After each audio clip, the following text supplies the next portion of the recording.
Cinema ரகசியம் நேயர்களுக்கு வணக்கம். தமிழ் சினிமாவில் தனது வாழ்நாளின் கடைசி வரை வாலிப கவிஞர் என்று போற்றப்பட்டவர்தான் வாலி.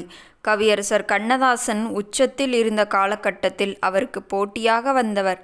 இருவருக்கும் இடையில் போட்டி இருந்தாலும் தனிப்பட்ட முறையில் நெருங்கிய நண்பர்களாகவும் இருந்துள்ளனர். அதேபோல் ஒரு காலகட்டத்தில் கண்ணதாசன் எழுத வேண்டிய ஒரு பாடல் கவிஞர் வாலிக்கு வந்தது அனைவரும் அறிந்த ஒரு தகவல். அதே சமயம் வாலி வாய்ப்பு தேடி அலைந்து கொண்டிருந்த காலகட்டத்தில் அவர் எழுத வேண்டிய ஒரு பாடலை கண்ணதாசன் எழுதியுள்ளார். சினிமாவில் வாய்ப்பு தேடிய கவிஞர் வாலி வாய்ப்பு கிடைக்காத விரக்தியில் தனது நண்பருடன் டிவிஎஸ் கம்பெனியில் வேலைக்கு சேர மதுரை கிளம்பியுள்ளார். அப்போது கண்ணதாசன் எழுதிய மயக்கமா கலக்கமா என்ற பாடலை கேட்ட வாலி மதுரை செல்லும் எண்ணத்தை கைவிட்டு மீண்டும் சினிமாவில் வாய்ப்பு தேடி அலைந்து கொண்டு இருந்துள்ளார்.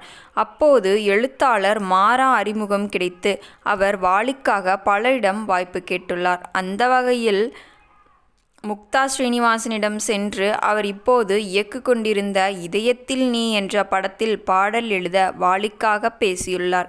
இப்போது எம்எஸ்வி வாலிக்கு வாய்ப்பு கொடுத்துள்ளார். முதல் பாடலிலேயே எம்எஸ்வியை வியக்க வைத்ததால் அந்த படத்தில் மேலும் 3 பாடல்கள் எழுதும் வாய்ப்பினை பெற்றுள்ளார். இந்த படத்திற்கு பின் கற்பகம் படத்தில் பாடல்கள் எழுதி கொண்டிருந்த வாலியை தயாரிப்பாளர் வேலுமணியுடன் அறிமுகப்படுத்தினார் எம்எஸ்வி. அப்போது வேலுமணி இது சத்தியம் என்ற படத்தை தயாரித்துள்ளார். அந்த படத்திற்கு எம்எஸ்வி ராமமூர்த்தி இசையமைத்த நிலையில் கண்ணதாசன் அனைத்து பாடல்களையும் எழுதியுள்ளார். இந்த படத்தில் ஒரு பாடல் மட்டும் மீதம் இருந்துள்ளது. இந்த பாடல் வாலிக்கு கொடுக்கலாம் என்று எம்எஸ்வி கூறியுள்ளார்.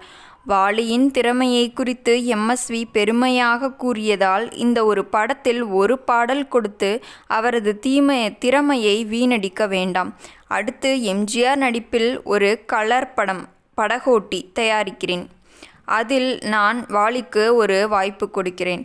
அதில் அனைத்து பாடல்களையும் எழுதட்டும் என்று கூறியுள்ளார். இதன் காரணமாக இது சத்தியம் என்ற படத்தில் மீதமிருந்த ஒரு பாடலையும் கண்ணதாசனே எழுதியுள்ளார். அந்த பாடல்தான் சரவண பொய்கையில் நீராடி என்ற பாடல். இதேபோல் வாலி மற்றும் கண்ணதாசன் கூட்டணியில் உங்களுக்கு பிடித்த பாடல் எது? அதேபோல் நம் கண்ணதாசன் தயாரித்துள்ள படங்களில் உங்களுக்கு பிடித்த படம் எது என்பதை மறக்காமல் கமெண்டில் கமெண்ட் செய்யுங்கள். இந்த வீடியோ உங்களுக்கு பிடித்திருந்தால் மறக்காமல் வீடியோவிற்கு ஒரு லைக் கொடுத்து விடுங்கள். சினிமா ரகசியம் சேனலில் போடும் வீடியோக்கள் உங்களுக்கு பிடித்திருந்தால் மறக்காமல் சினிமா ரகசியம் சேனலை சப்ஸ்கிரைப் செய்து விடுங்கள். உங்கள் ஆதரவு தான் எங்களின் பெரிய பலம். மேலும் இது போன்ற சுவாரஸ்யமான சினிமா தகவல்களை பெற வேண்டுமென்றால் மீண்டும் நாளை சந்திக்கிறேன். நன்றி, வணக்கம்.